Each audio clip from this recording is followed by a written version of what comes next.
पूर्णाहुति के छोर पर हम पहुंचने आए हैं। सिर्फ 2 दिन बाकी, कल का और परसों। फिर तो घर घर होली है ही। आएंगे दिन दिवाली के,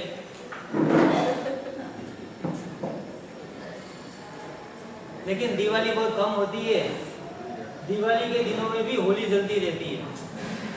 होली का काम खत्म होने के बाद भी जिंदगी भर होली चलती रहती है, जिंदगी भर दिवाली नहीं चलती। होना ये चाहिए कि जिंदगी भर दिवाली चलनी चाहिए, होली नहीं चलनी चाहिए। और सम्यक तत्व जिसके पास है उसके यहाँ होली तो होती ही नहीं, दिवाली से भी आगे बढ़कर उनके यहाँ हमेशा होली चलती रहती है। सिर्फ 9 दिन नहीं, 365 दिन होली। खाए भले लूखा सूखा, लेकिन मुंह पे मुस्कान हो। दूसरों को मीठा दे, दूसरों को लूखा न दे। भले लूखा सूखा खाए, उसको भी मीठा मान कर। यह होली का प्रभाव।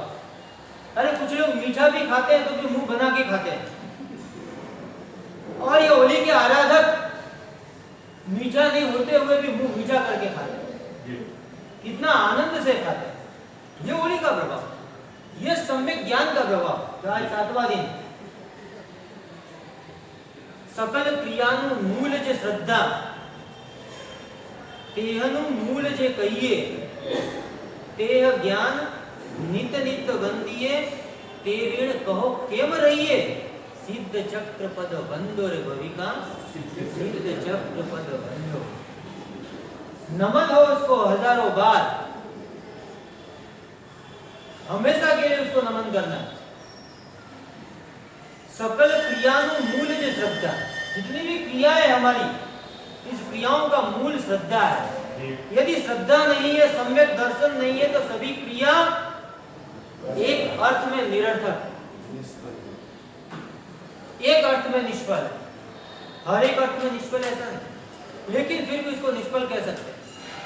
सकल क्रियानु मूल जे श्रद्धा, सभी क्रियाओं का मूल श्रद्धा है। श्रद्धा से यदि हम काम करेंगे तो वो कार्य निष्पन्न होगा। अरे एक डॉक्टर भी कहते हैं यदि आपको श्रद्धा नहीं होगी ना तो दवाई भी काम नहीं करती। एक श्रद्धा नहीं है तो घर भी नहीं चलता है, घर भी चलता है तो श्रद्धा से चलता है। हर एक डॉक्टर के ऊपर भी हमें श्रद्धा है, ड्राइवर के ऊपर भी श्रद्धा है। यदि श्रद्धा नहीं है तो कुछ काम नहीं होने वाला, श्रद्धा से ही सब काम होता है। लेकिन वो श्रद्धा कहां से आती है, ये बात मैं यहां फरमाता हूं।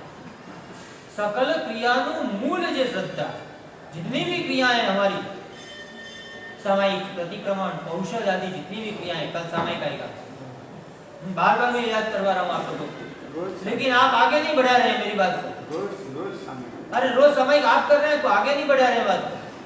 लोगों को लाइन लगाना चाहिए, लगाना नहीं चाहिए, आपको लेके आना चाहिए, बोलना चाहिए। अरे रोज की बात नहीं कर रहा हूँ, मेरी बात सुनो, मैं कल की बात कर रहा हूँ। आने वाले कल के दिन आप जिस तरह से लोगों को बात बताते रहते हैं, कुछ अच्छी चीज देखी, कुछ अच्छी चीज सुनी तो आप उसको फॉरवर्ड करते हैं, लोगों को बताते हैं। घर जाने के बाद और बाहर जाने के बाद बाजार में भी आप लोगों को बताते हैं। इसी तरह से बात भी बताओ कि कल चारित्र पद का दिन है, कल सबको सामायिक करना है, आप भी पधार। एक दिन सिर्फ सामायिक करने के लिए मैं कह रहा हूँ, रोजाना करनी चाहिए सामायिक, लेकिन एक दिन तो उसका स्वाद होना चाहिए। एक दिन तो उसका आस्वाद लो, आस्वादन सम्यक हो, एक क्षण का आस्वाद तो ले लो, फिर क्षायिक सम्यक तो प्राप्त हो जाए तो अच्छा ही है। रोज सामायिक करो वो क्षायिक सम्यक तो है, और एक दिन खाली सिर्फ सामायिक करो वो आस्वादन सम्यक तो है। हाँ, आस्वादन चारित्र एक दिन का हमारे पास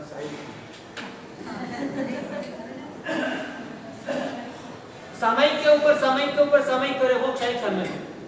हाँ, आप तो एक करके फिर समझ कर रख देते हैं। अरे दिन भर की बात है, एक बात जो आपको अच्छी लग रही है उसको आगे बढ़ाओ, उसको आगे दो कि भैया आओ। सकल क्रिया और उसका मूल है श्रद्धा, हमारे दिल के अंदर श्रद्धा हो। सकल क्रिया नो मूल जे श्रद्धा, तेनु मूल जे कहिए। और श्रद्धा का भी मूल क्या है? श्रद्धा कहां से आई, कहां से बनी श्रद्धा? ज्ञान से। तेय ज्ञान नित नित वंदी, और इसलिए इस ज्ञान को हमें वंदन करना है। ये ज्ञान हमारे लिए बहुत उपयोगी है और सबसे महत्वपूर्ण, ज्यादा महत्वपूर्ण। हाँ, रोज रोज जो भी बात आती है सबसे ज्यादा महत्वपूर्ण होती है। बिना ज्ञान के हम आगे बढ़ ही नहीं सकते। ज्ञान हमारे जीवन में अत्यंत नितांत आवश्यक है, और इसीलिए ज्ञानी भगवंतों ने जीव के जो लक्षण बताए हैं, और उस लक्षणों में सबसे पहला लक्षण ज्ञान का बताया। नाणं च दंसनं चैव चरित्रं च तवोतः वीर्यं वीर्यं जीवस्य लक्षणम्। जीव के लक्षण क्या है? सबसे पहला लक्षण है ज्ञान, क्योंकि ज्ञान से ही जीव की पहचान है। ज्ञान से ही जीव और जड़ में जो भिन्नता है वो ज्ञान से आती है। अरे पशु और मानव में, जानवर और मानव में भी जो अंतर है वो भी ज्ञान के कारण। ज्ञानेन हीना पशुभिः समान, बिना ज्ञान के आदमी पशु समान। ज्ञान उसका एक निजी पहचान है, ज्ञान से आदमी की पहचान। और इसीलिए तीर्थंकर परमात्मा हो या केवल ज्ञानी जीव हो, उन सबको भी सबसे पहला उपयोग ज्ञान का उपयोग है। पहले समय में ज्ञानोपयोग, दूसरे समय में दर्शनोपयोग। पशुओं में दूसरों में ज्ञान नहीं होता है, पशुओं में दूसरों में ज्ञान नहीं होता। मैंने कब कहा कि ज्ञान नहीं होता, लेकिन जो ज्ञान का जो विवेक है, जो विशिष्ट ज्ञान है, जो विशुद्ध ज्ञान है, जो सम्यक ज्ञान है, वो मानवी के पास है। विवेक जो चाहिए, जो शुद्धता चाहिए, जो बोध चाहिए, वो जो मानव के पास है और किसी के पास है। एक भौतिक ज्ञान भी देख लो, अध्यात्म ज्ञान की भी बात मैं करना चाहता हूं, लेकिन भौतिक ज्ञान में भी देखो, मानव ने जो विकास किया, पशु ने क्या विकास किया। आज जितनी भी खोज हो रही है, जितना भी इस ब्रह्मांड पर जो सर्जन हो रहा है, वो कौन कर रहा है? पशु ने क्या सर्जन किया? पशु के पास पहनने को कपड़े तक नहीं है, रहने को घर तक नहीं है, जिया कैसे जाए उसको मालूम नहीं है। आदमी को मालूम है, भले जिए कि नहीं जिए वो अलग चीज है, झगड़ा करे वो अलग है चीज है पशु की तरह, लेकिन उसे मालूम है कि पशु की तरह ये झगड़ा करना मतलब पशु की तरह जीना है, क्रोध करना मतलब पशुता प्रकट करना है, ये पशुताओं को लाना है। जितने भी दुर्गुण है वो पशुता के हैं, और जितने भी सद्गुण है वो मानवता के। वो कहां से आए? ज्ञान से आए, सम्यक ज्ञान से। ज्ञान के प्रभाव से ही हमारे जीवन के अंदर विकास। ज्ञान नहीं है तो विकास नहीं है। जिस आदमी के पास ज्ञान होता है, भले भौतिक विकास भी है तो भौतिक ज्ञान से। यदि भौतिक ज्ञान भी आपको नहीं होता तो आप भौतिक ज्ञान में विकास नहीं कर सकते, क्योंकि आपने कोई खोज की, मोबाइल की खोज, जिसके पास मोबाइल का ज्ञान था, जिसके पास परमाणु का ज्ञान है, जिसके पास इन बुद्धियों का ज्ञान है, वर्गणाओं का ज्ञान है, वो इन चीजों की खोज कर सकता है। जिसके पास ज्ञान ही नहीं, वो खोज क्या करेगा? हमारे पास कुछ ज्ञान ही नहीं, न भौतिक ज्ञान है न अध्यात्म ज्ञान है, एक भी ज्ञान नहीं। ज्ञान के 5 भेद है वो भी हमें नहीं मालूम, नाम में भी गड़बड़ कर देंगे, कहीं से कहीं पहुंच जाएंगे, जाति स्मरण को मनोपर ज्ञान बना देंगे, मनोपर ज्ञान को अवधि ज्ञान बना देंगे। यही हमारी कमनसीबी कि इतना छोटा सा ज्ञान भी हमें नहीं है, और फिर उसके ज्ञान के फिर 51 भेद तो कहां से आएंगे हमें, और उन 51 भेदों का विश्लेषण हम कहां से कर पाएंगे? हमारे पास कुछ नहीं है, न भौतिक ज्ञान है न अध्यात्म ज्ञान है। ये ज्ञान हमें चाहिए स्वाध्याय से आता, स्वाध्याय कर, वाचना, पृच्छना, परावर्तना, अनुप्रेक्षा और धर्म। ये जैसे जैसे हम करते जाएंगे, ज्यों-ज्यों हम इसमें आगे बढ़ते जाएंगे, वैसे वैसे हमारा ज्ञान विकसित होगा। और इसीलिए इस स्वाध्याय की विशिष्टता है, स्वाध्याय की विशेषता है। स्वाध्याय हमारे जीवन में नितांत आवश्यक है। बिना स्वाध्याय के हम तप भी पूर्ण नहीं कर सकते। मान लो किसी के पास तप की शक्ति नहीं है, तो स्वाध्याय से भी तप की पूर्णाहुति कर सकते हैं। और इसीलिए पक्की प्रतिक्रमण में, चौमासी प्रतिक्रमण में, संवत्सरी प्रतिक्रमण में गुरु भगवान बोलते हैं पक्की लेके एक उपवास, बे आंबील, अरे 3 नीवी। हाँ, वो भी याद नहीं है। कितने साल से प्रतिक्रमण कर रहे हैं? कितने साल से प्रतिक्रमण कर रहे हैं? कितने साल से प्रतिक्रमण कर रहे हैं? इतने साल से मैं वापस बोलते हैं प्रतिक्रमण में कोई भूल निकाले ना, मैं इतने साल से प्रतिक्रमण कर रहा हूँ, क्या जाने। गुरु के सामने तो हम अज्ञानी है ना। अरे गुरु को भी ज्ञान दे देते हैं हम तो कभी कभी। पक्की लेके एक उपवास, 2 आंबील, 3 नीवी, 4 एकादशा, 8 याचना, और फिर क्या बोलते हैं? ये 1000 स्वाध्याय करें। तब की ताकत नहीं है तो स्वाध्याय करके भी हर एक व्यक्ति इस तप की आलोचना पूर्ण कर सकता है। ये ज्ञान की विशेषता है, क्योंकि तप की ताकत सभी के पास नहीं है, लेकिन ज्ञान सबके पास है। इसीलिए सबसे अंतिम में, लास्ट में स्वाध्याय की बात बताते हैं कि ये नहीं कर सकते, ये अंतिम में ये तो आप सब लोग कर ही सकते हैं, ये तो सबके पास ताकत है। ये ज्ञान की विशेषता है। ज्ञान हमेशा होना चाहिए, हर एक व्यक्ति के पास होना चाहिए, हर समय ज्ञान होना चाहिए। इसे मैं कल भी बताया था। साधु भगवंत की दिनचर्या में 8 प्रहर में 5 प्रहर 6 प्रहर तक स्वाध्याय। अरे विवेक और अनुत्तर देव लाइफ टाइम, आजीवन क्या करते हैं? स्वाध्याय, पूरी जिंदगी स्वाध्याय में बिताते। स्वाध्याय सबसे महत्वपूर्ण है। और इसलिए कल मैंने बताया था साधु भगवान कैसे होते हैं? स्वाध्याय में मस्त होते, सहाय में व्यस्त होते हैं, सहाय में व्यस्त होते हैं, स्वाध्याय में मस्त होते हैं, और समुदाय में संन्यस्त होते हैं। हाँ, ये साधुओं की विशेषता है। ये हमारे साधु भगवंत है। इन साधु भगवंतों से हमें ज्ञान लेना है, इन साधु भगवंतों से हमें ज्ञान पाना है। स्वाध्याय कहाँ से पाओगे? साधु भगवंतों के पास, जो हमेशा स्वाध्याय में व्यस्त है, मस्त है,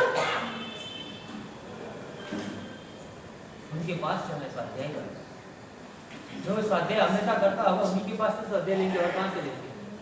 जो हमेशा पैसों में मस्त है उनके पास से पैसों की बात, और जो हमेशा स्वाध्याय में मस्त है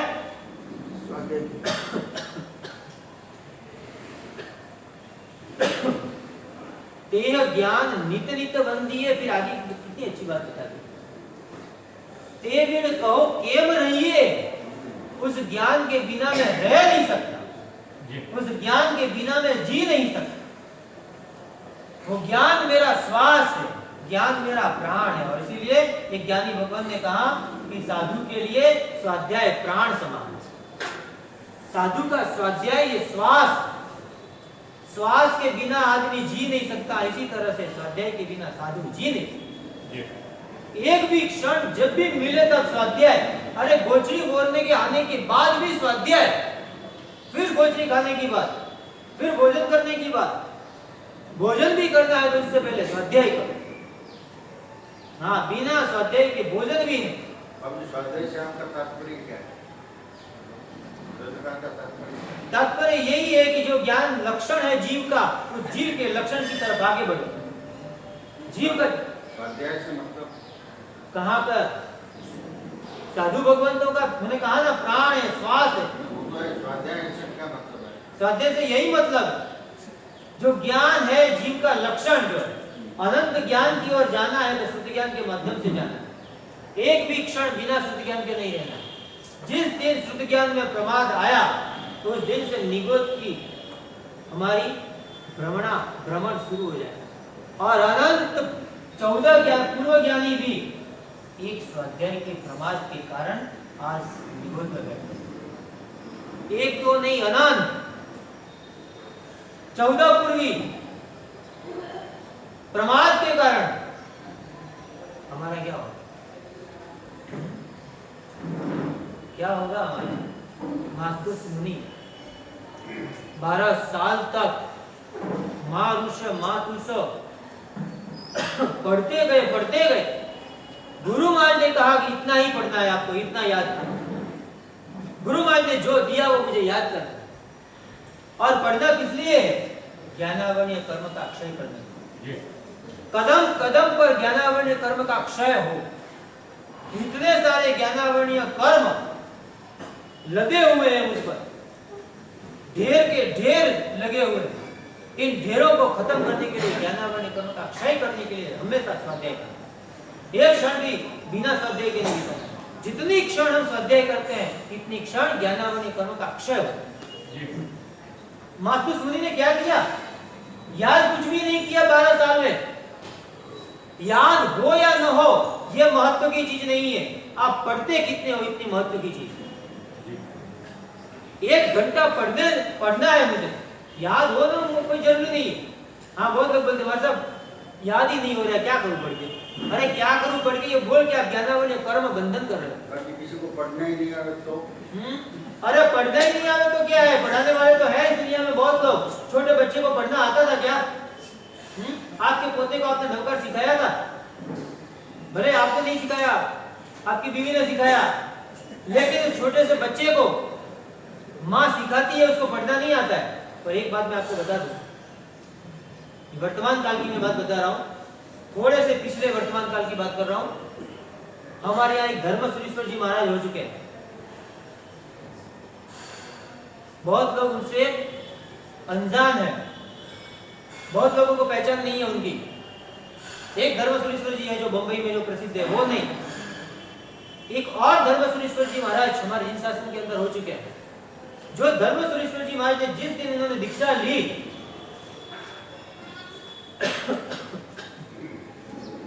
उस दिन उनको नौकार से ज्यादा कुछ नहीं आता, पढ़ना भी नहीं आता था फुलचंद जी, लिखना भी नहीं आता था उनको।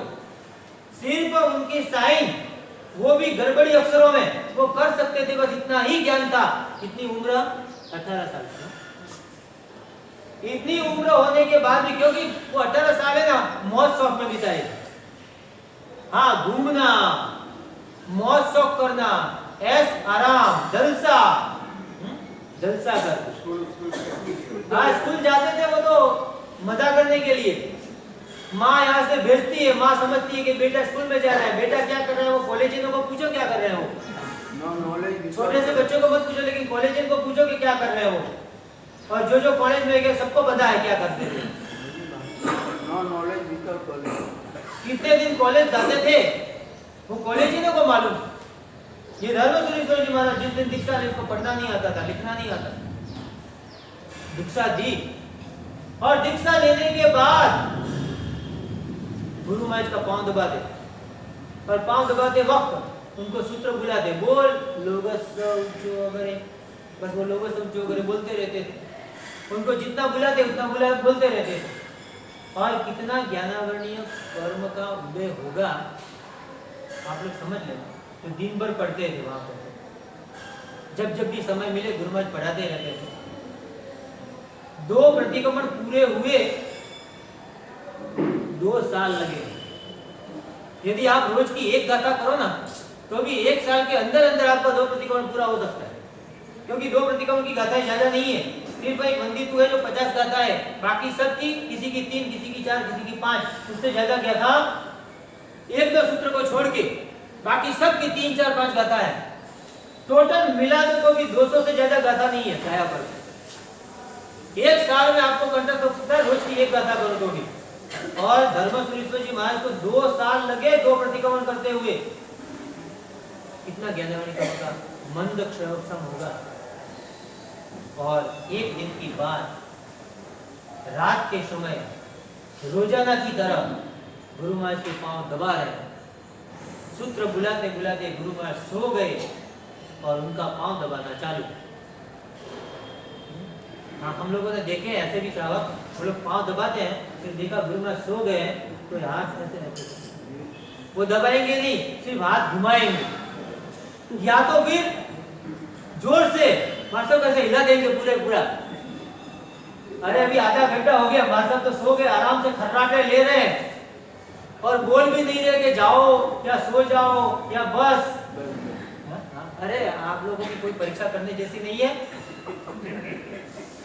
हाँ, 1 मिनट 2 मिनट दबा दिया बहुत है, और हमने जो मना नहीं किया और 5 मिनट की जो बीत गई, तो गुरु महाराज का पाँव या तो टूट जाएगा या तो दुखने लगेगा। हाँ, दर्द बंद होने के बजाय ज्यादा हो जाएगा। और इसलिए मैं कहता हूँ पाँव मत दबाओ। अरे आप लोगों को कोई बात नहीं, पूरे के पूरे हम लोग को दबा देंगे। वो पाँव दबा रहे हैं और उसी ट्यून में, जो ट्यून में जिस तरह से जिस ताल से पाँव दबा रहे थे जानते वक्त, उसके बाद भी वही चाल, वही क्रम, वही सिलसिला। गुरु महाराज की नींद उड़नी नहीं चाहिए।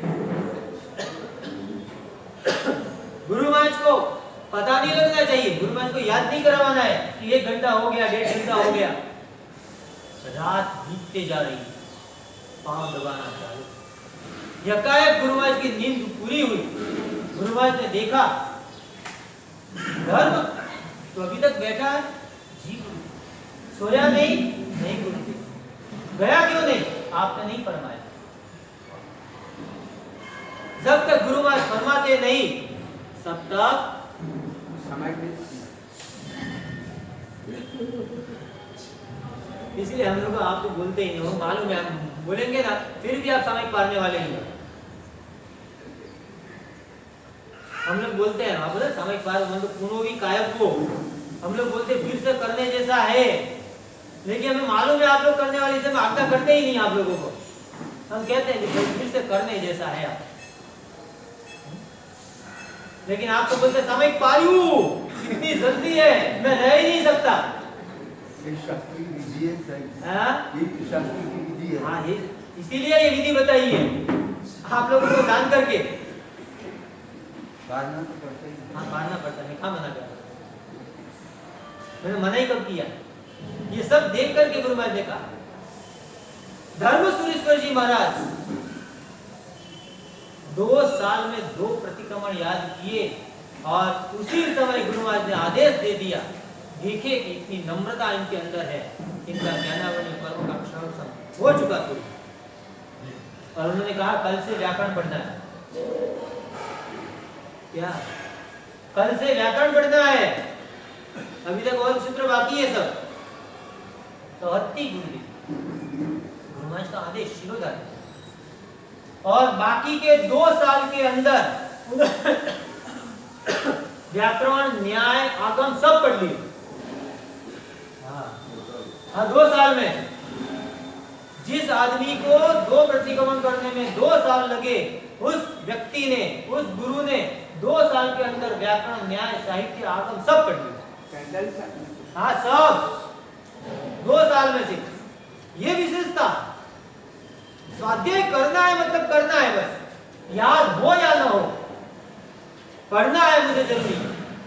1 घंटे तक मुझे बैठना है, भले ही याद ना हो। यदि आप जैसे के दिमाग मास्तुस मुनि के पास होता तो 12 साल पढ़ते ही नहीं, वो सो गए होते रूम में जाकर के। नहीं पढ़ना, रख दो इसको अलमारी के अंदर, जिस तरह से आप अलमारी में रख देते हैं पुस्तक। पुस्तक में ज्ञान तो है, क्या कर मस्तक है ज्ञान, पुस्तक में बहुत है, मस्तक में जब तक ज्ञान नहीं है तब तक कोई काम नहीं। इसीलिए एक गुजराती चिंतक ने कहा, ચોપડામાં નહીં ખોપડામાં આવવા જોઈએ। હા, ચોપડામાં ઘણું જ્ઞાન છે, ખોપડામાં નથી, શું કરવાનું? ખોપડામાં બેસવું જોઈએ। હા, ખોપડામાં બેસવું જોઈએ। તમે ગમે તેટલા બેસો પણ ખોપડામાં ના બેસો ત્યાં કોઈ કામ नहीं। यहाँ पर बैठने से नहीं, इसमें बैठने से काम हो। इसलिए ज्ञान की, स्वाध्याय की विशेषता है।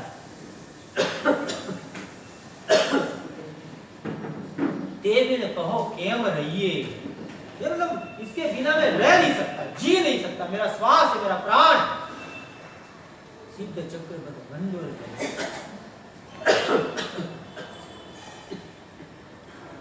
और इसलिए कहा है नाणम सर्व गुणाणम मूलम, सर्व गुण का मूल ज्ञान।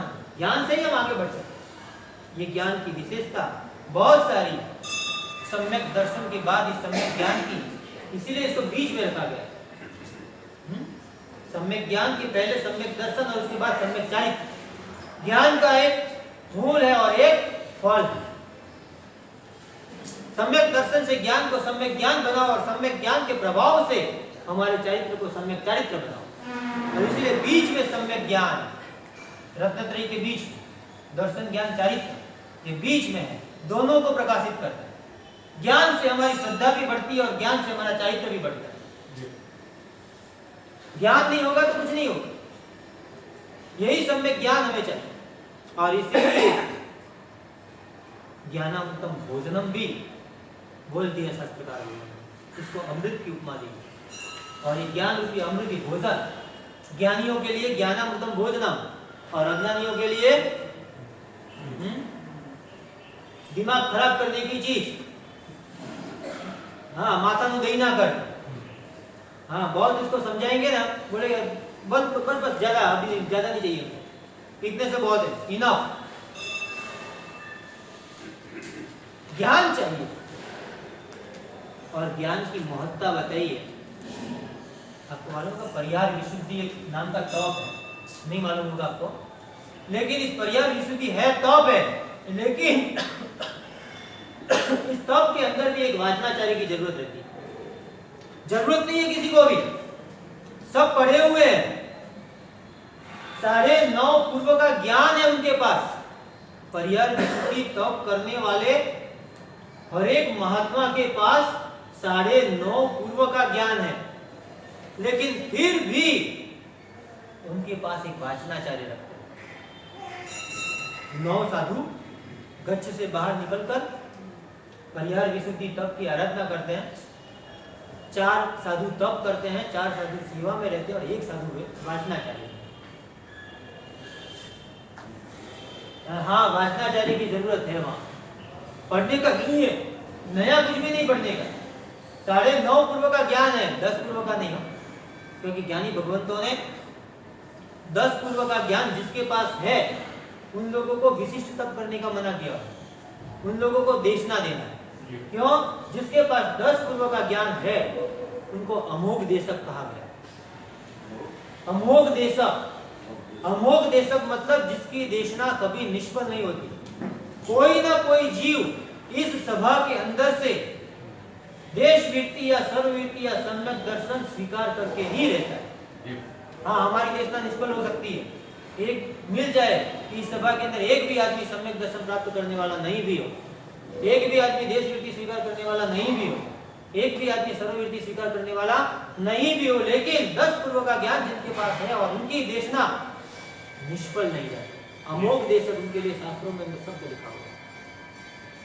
और ये 9.5 पूर्व के ज्ञान धारण करने वाले परिहार विशुद्धि चारित्री, परिहार विशुद्धि तत्व को ग्रहण करने वाले भी एक वाचनाचार्य रखते हैं। यही बात बताते हैं कि जीवन के अंदर स्वाध्याय जरूरी, चाहे कहीं भी जाओ, कहीं भी रहो, बिना स्वाध्याय के मुझे नहीं रहना। स्वाध्याय करना करना और करना ही, लेकिन स्वाध्याय किस तरह से करना ये बात भी बताते हैं यहाँ पे। काले विने बुमाणे उबाणे तो अंतिम नमने भंजन तदुबे अठरियो नाण माया। ज्ञानाचार्य की 8 बात बताते हैं, मुझे सब बात नहीं करनी है, लेकिन मुख्यतः रूप से मुझे कहनी है कि ज्ञान की जैसे तैसे नहीं पढ़ा जाता, उनके नियम रहते हैं, बिना नियम के ज्ञान नहीं पढ़ा जाता। हाँ, जैसा उद्धान करते ना, उद्धान करने के बाद ही आपकी जो पढ़ा हुआ है उस पर सिग्नेचर होती है, लाइसेंस मिलता है। जब तक लाइसेंस नहीं मिलता, भले ही आपको स्कूटर आता है, गाड़ी आती है, लेकिन लाइसेंस नहीं मिलता तब तक आप उसके अधिकारी नहीं कहलाते। बिना अधिकार के, हाँ, बिना अधिकृत आप गाड़ी चला रहे हैं, आपको पुलिस पकड़ सकती है, लेकिन लाइसेंस आने के बाद आपको। इसी तरह से उपदान मतलब लाइसेंस लेना, बिना लाइसेंस के हम पढ़ नहीं सकते। आगमों को पढ़ना है तो योगोद्वहन करना जरूरी, बिना योगोद्वहन किए हम आगम को नहीं पढ़ सकते। उबहाणे, काले विने बुमाणे उबहाणे, काल का भी ज्ञान रखना है, हर वक्त हम आगम नहीं पढ़ सकते, समय होता है उसका भी। जिस तरह से होली है, तो होली के अंदर अस्वाध्याय काल, इसके अंदर हम आगम का स्वाध्याय नहीं कर सकते, आप स्तुति सज्जा आदि कर सकते हैं, और भी कोई ऐसे ग्रंथ है जिसको आप पढ़ सकते हैं, लेकिन आगम आदि जो ग्रंथ है, जो महान पूर्वोत्तर आचार्य भगवंतों के रचे हुए हैं, उनको आप नहीं पढ़ सकते। काले विनय बहुमान है, विनय पूर्वक पढ़ना चाहिए, बहुमान पूर्वक पढ़ना चाहिए। और इसीलिए विनय और बहुमान करने के लिए गुरु मार्ग से पढ़ना, नेट से, इंटरनेट से नहीं, कंप्यूटर से नहीं। हाँ, कुछ लोग तो कंप्यूटर खोल के बैठ जाते हैं, इसमें नहीं पढ़ने। उसमें से पढ़ लोगे, उससे कुछ फायदा नहीं होने वाला। हाँ, नॉलेज मिल जाएगा, लेकिन वो फलदायी नहीं होगा। फलदायी तो तब बनेगा जब गुरु मार्ग से ज्ञान ग्रहण करें, तब वो फलदायी। मंत्र तो बहुत आपके पास आ जाते हैं, लेकिन मंत्र फलदायी तब होता है जब गुरु मार्ग से। पुस्तक में से वैसे ही ले लो, उससे कुछ नहीं होने। ज्ञान भी गुरु मार्ग से ग्रहण करना है। विनय बहुमान, भुवहाने, उद्धान, योगोद्धान पूर्वक इस ज्ञान को ग्रहण करना।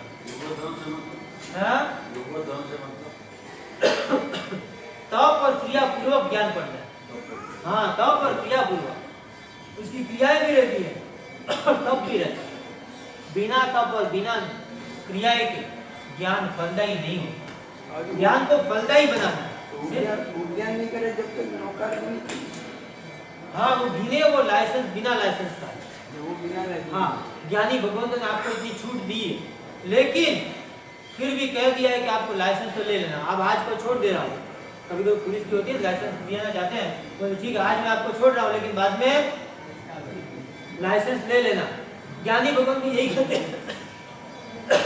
भले ही आपने नवकार पढ़ लिया, लेकिन समय होते ही फिर लाइसेंस, हाँ जब समय आए तो, अभी तुम्हारा समय नहीं पका, लेकिन समय होते ही लाइसेंस ले लेना। हाँ, समय नहीं पकता, कभी कभी होता है 4 साल का बच्चा है, कैसे उसका लाइसेंस, 4 साल का बच्चा उद्यान नहीं कर सकता, लेकिन बड़ा होने के बाद वो उद्यान कर सकता है। 18 साल की उम्र रहती है लाइसेंस देने के लिए गाड़ी की, उससे पहले हाँ गाड़ी भले चला सकता है, कोई भी बच्चे चला लेते हैं, लेकिन उसको लाइसेंस नहीं मिलता। इसी तरह से उद्यान तब करना मतलब लाइसेंस, उस पूर्वक हमें स्वाध्याय करना। ये स्वाध्याय के नियम, बहुत सारे नियम है स्वाध्याय के भी, लेकिन ये बिना नियम के यदि आप स्वाध्याय करेंगे, वो स्वाध्याय, वो ज्ञान, वो कर्म को क्षय करने वाला नहीं, कभी कभी कर्म बंधन करने वाला भी हो।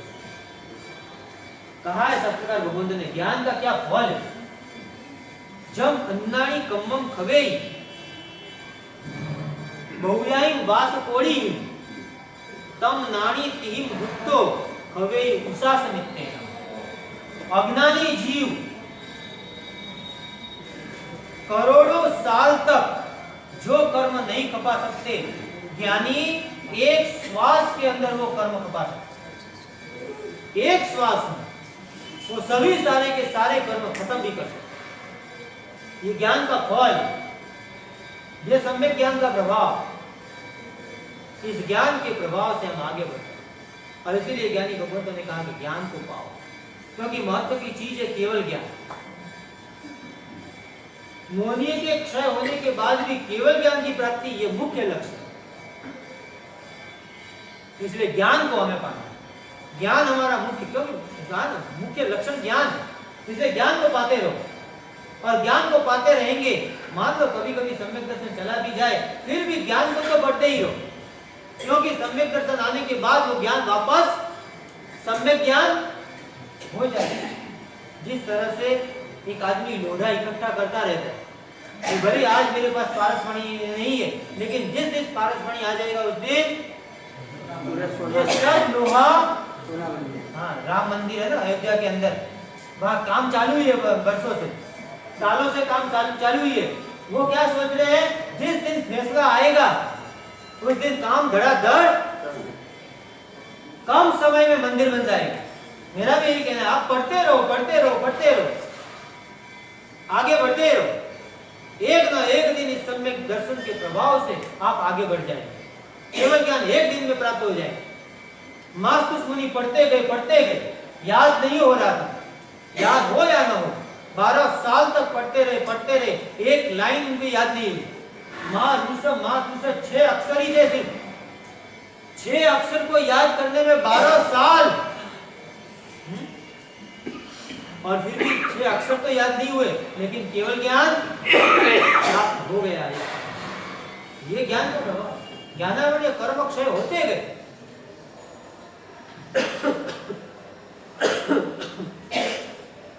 इसलिए ज्ञान को प्रकाश कहा, ज्ञान प्रकाश कर देगा। सम्यक दर्शन ये आंख है और सम्यक ज्ञान ये प्रकाश है। आंख होने आने के बाद भी प्रकाश चाहिए। जिस तरह से आंख जरूरी है उस तरह से प्रकाश भी जरूरी है। और यही सम्यक दर्शन की हम त्रिपदी को अब देखेंगे।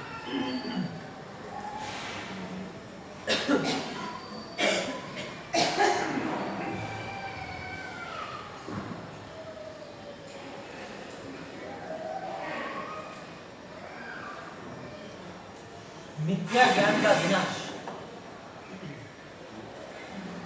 सम्यक ज्ञान से क्या त्रिपदी क्या काम होता है वो काम होने देता है।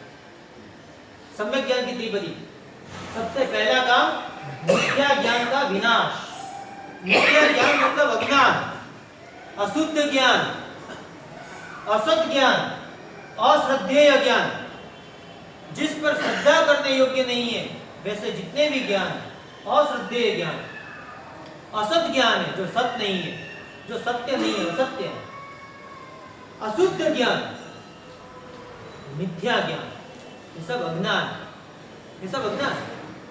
इस मिथ्या ज्ञान का विनाश, मिथ्या ज्ञान का नाश करना, क्योंकि इस मिथ्या ज्ञान के प्रभाव से ही जीव भटक रहा है। अभिमान है यह भी मिथ्या ज्ञान। एक बार एक आदमी ने कहा कि इस पूरे ब्रह्मांड में सबसे महान मैं हूं। हर आदमी अपने को महान मानता है। इंद्र बुद्धि भी जब तक भगवान उन्हें नहीं मिले तब तक अपने आप को महान मानते हैं। और इस दुनिया के अंदर हर आदमी अपने को महान मानता है जब तक दिल में भगवान नहीं आते तब तक। जिस दिन दिल में भगवान आ गए, जिस दिन दिल में भगवान के साथ साथ श्रद्धा आ गई, सम्यक दर्शन, क्योंकि भगवान के साथ ही श्रद्धा आती। तुझे दर्शन थी समुचित प्रगटे निज गुण रुद्धि उदा। संवरकार ने कितनी अच्छी बात है। प्रभु तेरे दर्शन से मेरे दिल के अंदर सम्यक दर्शन का प्रकटीकरण होता है। जिस दिन दिल के अंदर परमात्मा का प्रकटीकरण हुआ, जिस दिन इस दिल के अंदर परमात्मा की प्रतिष्ठा हो गई, मंदिर में तो प्रतिष्ठाएं बहुत होती रहेगी, अभी भी आ रहा है प्रतिष्ठा महोत्सव, लेकिन दिल के अंदर प्रतिष्ठा महोत्सव करना और परमात्मा के आने के बाद हमारा अहंकार खत्म हो जाए। उस आदमी ने कहा कि इस ब्रह्मांड में, पूरे ब्रह्मांड में मैं सबसे महान, मैं सबसे बड़ा, मैं सबसे बुद्धिशाली। क्या? हाँ, कैसे? आपके जिसने प्रश्न कर दिया कैसे? उसने कहा देखो सुनो, इस ब्रह्मांड में असंख्य सूर्यमाला है, इस ब्रह्मांड में असंख्य सूर्यमाला है और इस असंख्य सूर्यमालाओं में सबसे अच्छी सूर्यमाला अपनी है। अपना जो सौर मंडल है वो सबसे महान है, सबसे अच्छा सौर मंडल, क्योंकि हम रहते हैं। और इस पूरे सूर्य मंडल में हमारी पृथ्वी है ना, वो सबसे महान है। हाँ, पृथ्वी सबसे महान है, सभी ग्रहों में पृथ्वी सबसे अच्छी है। और इस पृथ्वी पर जड़ और चेतन दोनों रहते हैं। इस पृथ्वी पर जड़ भी और चेतन भी है। और इसमें महान कौन? चेतन। चेतन में भी जानवर भी है और मानव भी है। महान कौन? मानव। मानव तो है पूरी दुनिया में है, पूरी पृथ्वी पर है, लेकिन पृथ्वी में सबसे अच्छा खंड कौन सा? एशिया खंड। हाँ, 6 खंड है, 7 खंड है, उसमें सबसे अच्छा खंड एशिया खंड।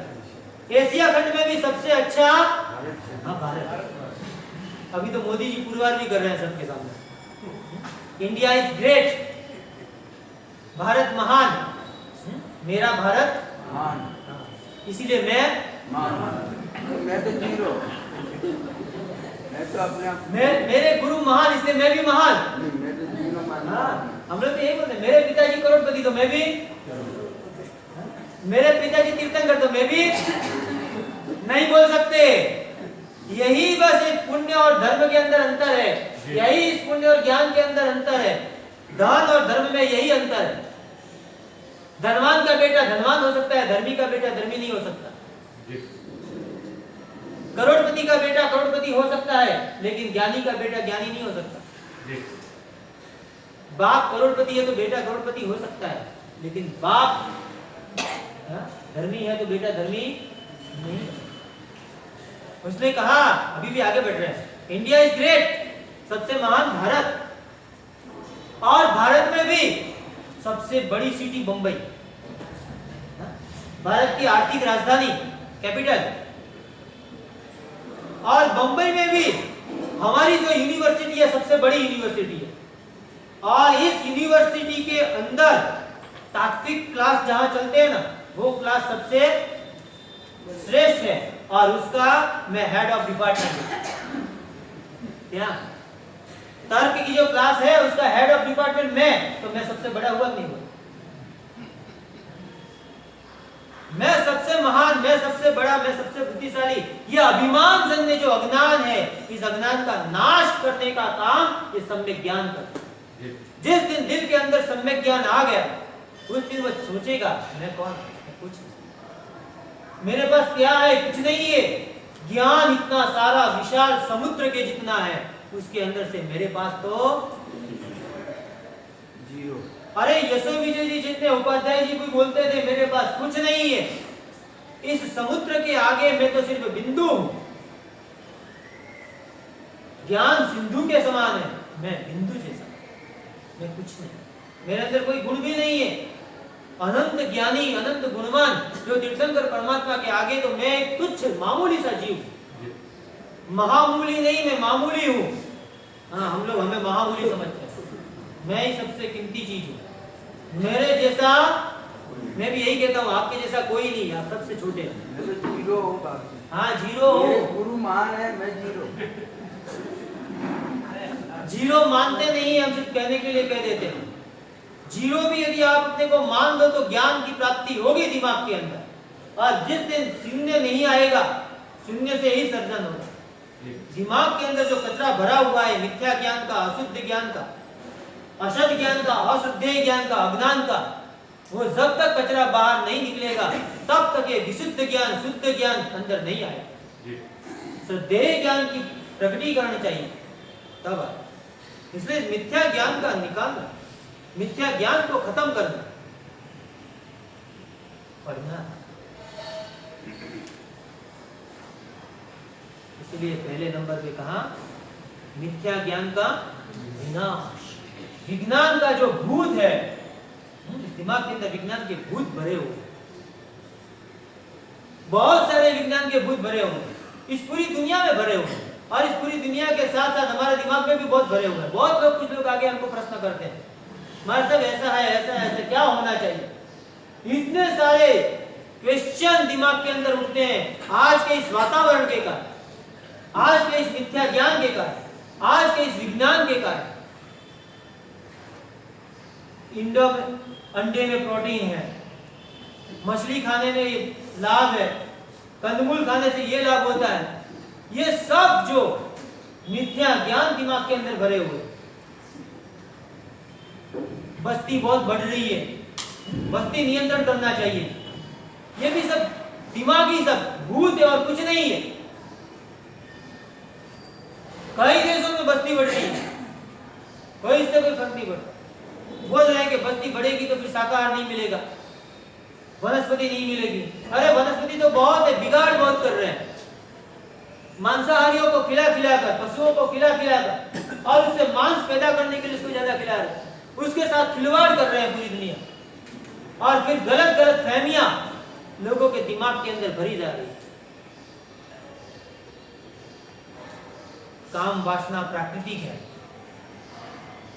हाँ, बहुत ऐसी ऐसी चीजें दिमाग के अंदर डाल रहे हैं। और बहुत लोग हमें आगे प्रश्न भी करते हैं, मगर सर ये तो सब प्राकृतिक चीज है, ये तो प्रकृति है, इसमें आप क्यों विरोध करते हैं? ये तो होता ही है, तो होना ही चाहिए। ये सब विज्ञान के भूत, और इस विज्ञानी भूत के कारण हम लोग इस कर्म बंधन में बहते जा रहे हैं। इसको निकालना है, और इसको निकालने के लिए ही हमारे पास सम्यक ज्ञान चाहिए, और सम्यक ज्ञान आएगा। इस सम्यक ज्ञान के प्रभाव से विज्ञान के सब भूत भाग जाएंगे। धूप करना पड़ता है ना, हाँ? भूत जिसके अंदर प्रवेश हो जाए फिर क्या करना पड़ता है? धूप। हाँ, धूप करना पड़ता है। मिर्ची का होगी, आप लोगों को करूं मिर्ची का धूप दूं? हाँ, अरे कभी कभी होता है। एक बार हम एक जगह पे थे, तो औसत में थे 1-2 जन, तो पोषण तो करे। तो पोषण ने कहा वो गर्मी के दिन थे और गर्मी के दिन थे तो दरवाजे के पास जाके वो पोषण वाले साहब सो गए और सोने के बाद गर्मी थी तो धोती पूरी ऊंची करके सो गए। अब मार साहब का उठना हुआ, हम नहीं थे, मैं भी नहीं था, हम भी नहीं थे। तो मार साहब रात को उठे लघु नीति के लिए, तो दरवाजे के पास से ही जाना था और वो भाई साहब पूरा धोती ऊपर करके सोए हुए थे। मार साहब ने कहा ये यार कैसे पड़ा है, ऐसे ये पढ़ने की चीज और वो भी वैसे दरवाजे के बीच। मार साहब ने डंडा सा तो हाथ में ही था, लगाया उस पर जोर से, एकदम चिल्लाने लगा क्या हुआ, क्या क्या क्या कैसे सोया है, इस तरह से सोए जाते हैं क्या? हाँ इस तरह से कुछ सीधे होते, बाकी सीधे ही नहीं होते। एक बाबा जी गाड़ी में बैठ गए ट्रेन के अंदर और टिकट चेकर आए। टिकट चेकर ने कहा बाबा जी टिकट, बोले यार क्या टिकट करते हो? ब्रह्म सत्यम जगत मिथ्या। हाँ ब्रह्म ही एक सत्य है, बाकी पूरी जगत मिथ्या है। बाबा जी टिकट, ब्रह्म सत्यम जगत मिथ्या। बाबा जी टिकट, तीसरी बार बोला ब्रह्म सत्यम जगत मिथ्या। टिकट चेकर बोले ऐसे मानने वाले नहीं है, लातों के भूत, अरे लातों के भूत बातों से नहीं मानते। और टिकट चेकर ने डंडा उठाया, सिर पर मारा और बाबा जी बोलने लगे डंडा सत्यम जगत मिथ्या। यही सत्य है। इसीलिए मैं कहता हूं मिथ्या ज्ञान का भूत भगाना है, विज्ञान का भूत भगाना है। चोटी पकड़ के यहाँ पे पढ़ना हो, खाना पीना छोड़ के पढ़ना हो, तभी कुछ आएगा। मिथ्या ज्ञान का विनाश, नंबर 2 पे श्रुत ज्ञान का विकास। सम्यक ज्ञान से श्रुत ज्ञान का विकास हो। जैसे जैसे पढ़ते जाओगे, जैसे जैसे गुरु महाराज के पास जाते जाओगे, शुद्ध ज्ञान का विकास होता है। क्योंकि सम्यक ज्ञान के प्रभाव से भले ही याद हो ना हो, मैं बार बार कह रहा हूं, लेकिन पढ़ते पढ़ते ज्ञानावरणीय कर्म का क्षयोपशम होते जाएगा। और जैसे जैसे ज्ञानावरणीय कर्म का क्षयोपशम होगा, और इसी सम्यक ज्ञान के प्रभाव से कहा ना धर्मसुरीश्वर जी महाराज 2 साल के अंदर पूरे शास्त्र पढ़ लिए। और एक बात उनकी भी याद आ गई मुझे इस मौके पर आपको बताऊं कि उनका क्या प्रभाव था। बनारस गए हुए थे। बनारस में सबसे पहले जैन स्कूल की स्थापना उन्होंने की। आज जो है बनारस के अंदर काशी पार्श्वनाथ जैन विद्यापीठ है, आज बनारस में है पार्श्वनाथ जैन विद्यापीठ। उनकी स्थापना भी उन्होंने की थी सबसे पहले, क्योंकि बनारस में सिर्फ हिंदुओं का ही वर्चस्व था, जैनों का कुछ भी नहीं था वहां पे, सिर्फ मंदिरों के छोड़ के। वो उन्होंने स्थापना की वहां पे जाकर। बहुत सारे पंडितों को साथ में लेकर भी गए थे। बिहार में पंडितों को लेकर गए थे, उनको पंडित बनाए। और पंडितों भी कैसे भी लेकर गए मालूम है? सामान अपना अपना पंडितों को जात में उठाना, हाँ सब खुद उठाना, सब सामान। पोटले पहले बनाते थे मालूम है उनको? पहले पोटला रखते थे गांठ लगा के, और उसको सिर पर उठाना और फिर बिहार करना 20-20 किलोमीटर वो गठरी उठा के, और फिर वहां जाके रसोई हाथ बनाना। हाँ वहां जाके रसोई मिल जाए ऐसा नहीं, वहां पे जाके रसोई खुद बनाना पंडितों को। और इस तरह से पंडितों को वहां साथ में लेकर के गए।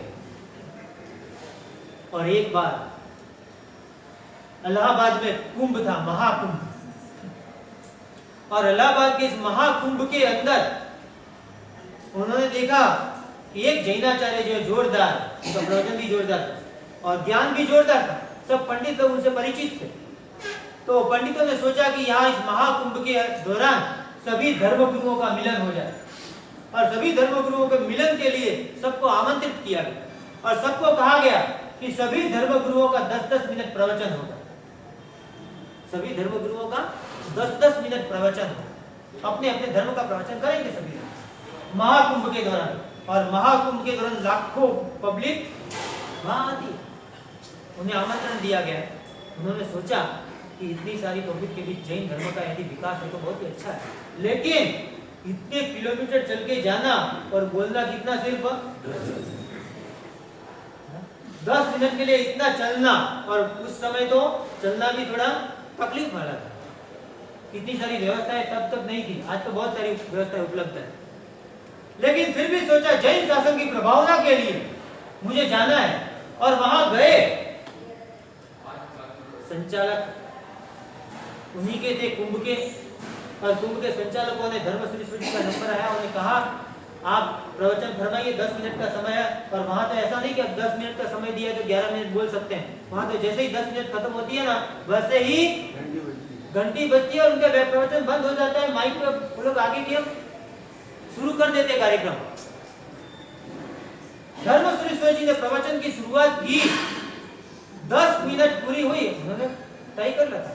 और ये देखिए लेना, विशिष्ट व्यक्तियों की विशिष्टता रहती है, उन्हें जितना समय दिया होता है ना, उतने समय में हाँ उन्हें जो देना है वो सब 10 मिनट में दे देते हैं। 10 मिनट के प्रवचन उन्होंने दिया, जैसे पूरा करने की शुरुआत की, पब्लिक में से आवाज आई, आगे बढ़ो। पब्लिक से आवाज आई। संचालक नहीं चाहते थे कि जैन धर्म का इतना सारा प्रभाव जैन धर्म का हो, वो संचालक को तो मंजूर नहीं होगा ना, क्योंकि वो तो सभी धर्मों को बुलाए थे और वो भी थे सनातन धर्मी थे। तो 10 मिनट से ज्यादा प्रवचन हो वो तो उनको मंजूर नहीं था। उन्होंने कहा कि इनकी 10 मिनट पूरी हो चुकी है, अब दूसरे लोग प्रवचन देंगे, लेकिन पब्लिक मानी नहीं, हमें इनका सुनना है और आगे बढ़ाओ इनका प्रवचन।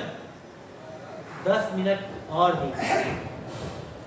जैसे ही 10 मिनट पूरी हुई, और ये भी सोचना हो, जब 10 मिनट मेरी पूरी हो रही है और मुझे जो प्रवचन में देने था मैंने सब बता दिया, अब तो मेरा प्रवचन पूरा हो गया, अब मुझे वापस क्या देना? हाँ, ये भी प्रश्न रहता है, लेकिन वो इतने विद्वान थे और 10 मिनट चलाई। जैसे ही 10 मिनट पूरी हुई, प्रवचन पूर्णाहुति पर जैसे ही मास्टर रुक गए, पब्लिक से आवाज आई और आगे बढ़ो। संचालक ने कहा 20 मिनट हो गई है, अब ज्यादा नहीं दे सकते। नहीं, हमें सुनना है। ये देखिए, ये पब्लिक आवाज, और पब्लिक आवाज को कोई नहीं रोक सकता। पब्लिक आवाज हर एक को उनकी सीट पर से उठा भी सकता है और सीट पर हो, चाहे कोई भी हो। हाँ, पब्लिक उसे उठा सकती है और पब्लिक उसे बिठा सकती है। और 10 मिनट, 30 मिनट हुई, फिर भी पब्लिक का आवाज आया। 40 मिनट तक उस महाकुंभ के अंदर जहां एक भी जैन बच्चा नहीं था। क्या प्रवचन होगा उनका, क्या विद्वत्ता होगी। ये श्रुति ज्ञान का विकास, ये श्रुति ज्ञान के विकास का प्रभाव है। जितना श्रुति ज्ञान आप पढ़ते जाओगे, आपका दिमाग इतना विकसित होता है। यह सम्यक ज्ञान का प्रभाव। नंबर 1 मिथ्या ज्ञान का विनाश, नंबर 2 शुद्ध ज्ञान का विकास, जिससे पूरे विश्व का ज्ञान हो। पूरे विश्व का ज्ञान इस शुद्ध ज्ञान से होता है। एक बात समझ लेना, इस जैन दर्शन के शुद्ध ज्ञान से ही समूचे विश्व का ज्ञान आपको हो सकता है। बाकी किसी भी ज्ञान से आपको पूरे विश्व का ज्ञान कभी नहीं हो सकता। जो ज्ञान शुद्ध ज्ञान में भरा पड़ा है, वो ज्ञान कहीं और नहीं। और इसीलिए मुझे कहना है, शुद्ध ज्ञान को पाओ, और इसी शुद्ध ज्ञान के माध्यम से ही आप आत्मज्ञान और अध्यात्म ज्ञान की ओर आगे बढ़ सकते हैं। एक बार एक नेताजी नाव में जा रहे थे, मेरा भी समय पूरा हो गया। नाव से जा रहे थे, आप मत बोलना, आगे बढ़ो। आप आगे बढ़ने का बोलेंगे ना तो पीछे वाले पीछे चले जाएंगे वापस। एक नेताजी नाव में जा रहे थे, नाव में बैठे थे, नाविक से पूछा थोड़ी दूर जाकर के, कुछ पढ़े हो कि नहीं पढ़े? नाविक ने कहा मैं तो कुछ नहीं पढ़ा और इसीलिए तो ये धंधा कर रहा हूँ। बोले कि तेरी पास जिंदगी बेकार।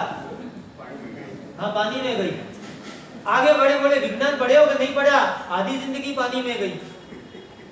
भूगोल पढ़े कि नहीं पढ़े? नहीं पढ़ा, पौनी जिंदगी बेकार गई। दरिया में तूफान आया। अब नाविक ने पूछा आपको तैरना आता है कि नहीं आता? क्योंकि नहीं आता, आपकी पूरी जिंदगी पानी में गई।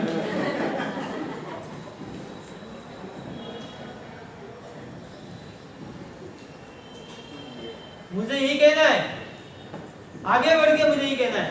एक आदमी ने कहा कि आप स्कूल में कुछ पढ़े? मुझसे पूछा स्कूल में पढ़े? मैंने कहा नहीं पढ़ा भाई, थोड़ा सा ही पढ़ा हो। बोले आपकी पास जिंदगी गई।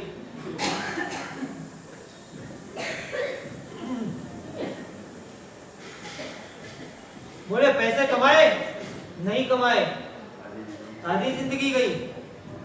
शादी की नहीं की, पौनी जिंदगी गई।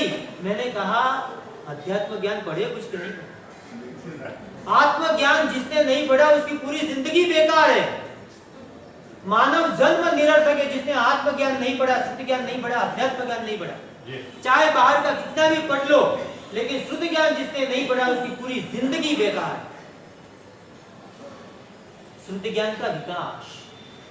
और नंबर 3, केवल ज्ञान का प्रकाश। मिथ्या ज्ञान का विनाश, शुद्ध ज्ञान का विकास और केवल ज्ञान में विलास। हाँ, वी पर फिर से, मिथ्या ज्ञान का विनाश, शुद्ध ज्ञान का विकास और केवल ज्ञान में विलास। उत्पाद, व्यय और द्रव्य। मिथ्या ज्ञान का व्यय, शुद्ध ज्ञान का उत्पाद और केवल ज्ञान में द्रव्य, स्थिरता। ये तीनों त्रिपदी हमें सम्यक ज्ञान से पानी है और सम्यक ज्ञान के प्रभाव से हम बहुत कुछ आगे बढ़े। एक बात मैं आपको कर दूं कि शुद्ध ज्ञान का विकास करने के लिए हमारे गुरु भगवान राजेंद्र सुरेश्वर जी महाराज ने, आप सोचना, एक खाली बात समझना कि किस अवस्था में कैसा निर्णय लिया था उन्होंने। हॉस्पिटल में थे, ऑपरेशन था हार्ट का, और उस ऑपरेशन के वक्त, ऑपरेशन के बाद उन्होंने चंपक भाई को बुलाया बड़े भाई के पास। विचाधिपति भी साथ में थे, हम भी थे सब साथ में, लेकिन वो मुख्य थे। और कहा कि अब साधु सब बड़े हो रहे हैं, मैं भी लिख रहा हूँ, आप भी लिख रहे हो, तो एक संस्था का निर्माण हो कि जिस संस्था के माध्यम से ये जो शुद्ध ज्ञान लिखा जा रहा है उसका प्रकाशन हो। हॉस्पिटल के अंदर ऑपरेशन के बाद वहां पे बैठे बैठे उनको ये विचार आया कि शुद्ध ज्ञान का प्रसारण किस तरह से हो, और शुद्ध ज्ञान संस्कार पीठ की स्थापना उस हॉस्पिटल के अंदर।